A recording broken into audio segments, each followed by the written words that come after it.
What's going on, guys? No guys here. Welcome back to another video. And in today's video, we're going to go over the 4-5-1 formation, the flak attack formation. Now, this is more of a fun formation, but it's a very good attacking formation to break down the wings. You basically have a guaranteed 3v2 almost every single time. So your opponent's playing a 5-3-2 or a 3-5-2, any 5 at the back formation. When you win the ball back going forward, and if he's got 5 defenders, you're always going to have a 3v2 on either side.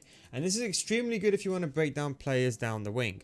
I'll explain to you how this all works. First of all, let's go straight into the instructions though, in comparison to actually going into the tactics first. So, one striker, stay central, stay forward, get him behind. Now, this is going to be the striker that maybe it's worth putting balanced on.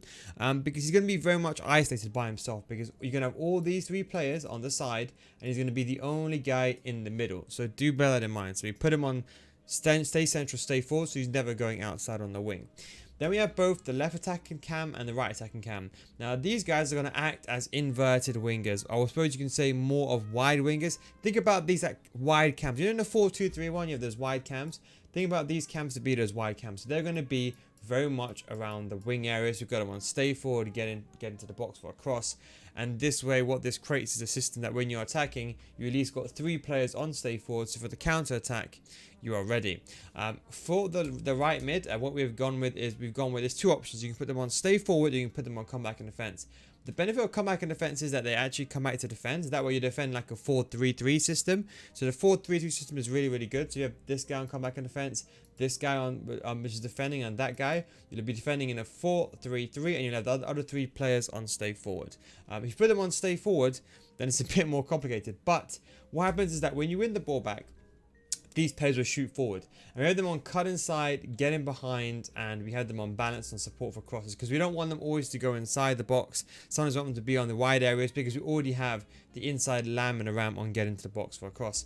So these guys, what's going to happen is when you're attacking, is going to go like somewhere like this on the wing area, and he's going to go a bit more further along. So you kind of create this diamond-like system. So like imagine the ball's on the wing, you're winning over here, Suchek over there, and then you'll have the right back overlapping. So you have this kind of system where you'll have 3 players, and always the person that will be free most of the time, I would say, is this winger. So it's really good for doing a 1-2. So if you're like kind of player likes to go down the wing, use La Croqueta, use lofted pass, like to use skill moves, well, this is definitely the formation for you.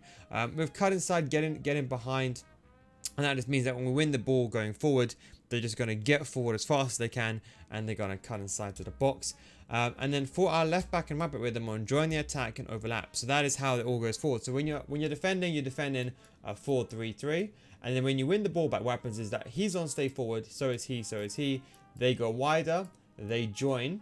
And then what happens is they also join as well. That's how you create that 3v2 situation, or even 3v3 if your opponent's overloading on the left hand side. So that's how you create that numerical advantage to always get past the wing. Try it, you'll know what I'm talking about. That leaves us defensively very open though, because if you imagine this is our attack, what do we do with these 3 players at the back? 2 defenders only during 2 minute season is extremely risky. So the way to fix this is we have our central guy on drop between defenders and cover center.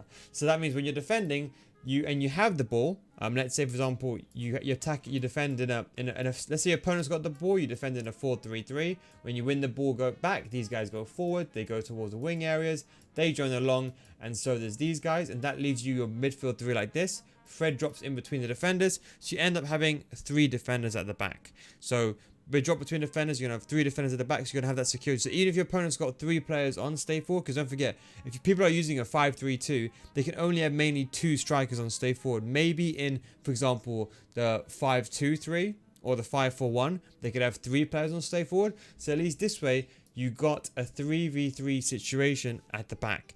But the benefit is you're breaking down the players down the wing. Now, why did I want this to happen? Is because most people are playing extremely narrow. Everyone is playing like this, basically. And you want to basically use the 3 wing players over here to basically break through. And that is why it's really effective to break your opponents down. As I said, sometimes your striker gets isolated, but to break them down the wing, it's very difficult for them to defend against it. Let's go with the tactics. So the defensive style we've gone with balance. You can change this if you really want to. It's not that important, in all honesty. Just do bear in mind that if you use pressure on heavy touch or press on possession loss, you're going to lose a bit on the stamina, because given the way the game is going, you have to bear in mind that because these are also going to be on fast build-up play, because you want to get the ball back from A to B, from defense to attack transition very quickly. So stamina could be a very important thing. I've been testing this with a very cheap team. You can get away with it. I got some gold players mixed with team and season players, but I'll be honest, I'll say just leave this unbalanced. For the width now, because generally speaking, you're defending in a 5-4-1 and you're actually defending in a 4-3-3. We just go with a typical width of 4, quite narrow when you're defending. And don't forget, when you're defending and your opponent's got the ball, you're going to be defending in a 4-3-3. So do remember that. And then the other 3 players are going to be on stay forward. So that's just something for you to remember in regards to that. For the depth, we've gone all the way to 7 because the reason why is when you're attacking, although these guys are on stay forward, you'll see these guys on stay forward, right? Or come back in defense. They don't actually stay forward as much. They don't actually stay forward in a 5-striker formation. I don't know why, it just doesn't. The game still forces them to come back. And that is why I say just leave them on come back in defense. You can try stay forward if you want to, but most of the time they still come back anyway. The reason I want to hide it is I want to be as high up as the pitch as possible. So that way when we do win the ball back, we're going to win the ball back and we're going to overload the wings straight away. And that is how you create that counter-attack situation. If you win the ball from a counter-attack, it's almost indefendable if you don't have to do a through ball down the wing. Because all you got to do is get the ball to these guys, do a through ball, and already you got a 2v1 situation. That is if they're playing a 3 at the back. If they're playing a 5 at the back, I mean, so that's if you're playing a 5 back. If they're playing a 3 at the back, you're basically done. You basically got, I would say, 5 players versus 3 centre backs. So the idea is being quick with this formation and extremely fast. So that's why I want to be higher up the pitch. That means naturally our players are going to be sitting defensively much higher compared to normal. And you got that auto offside trap thing as well, if you know what I'm talking about as well. Defense, we've got some fast build up play. Why? Is because when we win the ball back, we want to go from defense to attack as soon as possible. I'm talking about from A to B quick as you can. So the idea is you win the ball back, you'll have your right attacking mid, your left mid, and your left back all going on this hand side, and that's how you create the breakthroughs. You're going to see 3 players running in behind as well. So if you want to abuse the through ball, not that I condone it, but if you want to abuse the through ball, then you definitely can with this formation. Again, I would say it's more of a fun formation as opposed to like an extremely meta formation, but it's definitely the best way to beat the 3-5-2 and a 5-3-2 down the wing areas. For the offensive width, we have gone with 7. Now, this is something that's actually very, very important. It might seem that it's not, all the players bunch up, but generally speaking, when you win the ball back, you want the players to spread out, and that's why we've got the width to be much higher. So it's not, for example, being in the attacking phase and you have the ball at your feet already. It's more that when you're building up from your transition from the defensive width to the attacking width, you want people to fan out basically, and hence the formation. That's why you break them through the wings. The players in the box, we have them on 4, and that's pretty much it. Now, the most important thing above everything is you want to have 2 instructions. You want to use hug the sidelines, and generally speaking, so these 2 will hug the sidelines like that, and you want to use extra strike and attacking fullbacks. So what happens is that even though these guys are on overlap, if you want to, you can put them on stay back while attacking, and that way you can have a defensive mindset as well. So if you ever want to go attacking into the game, just activate hug the sidelines, and if you activate attacking fullbacks, there is no way your opponent is going to beat you. If you put, for example, I mean, as in defend against you, if you're going down the wing.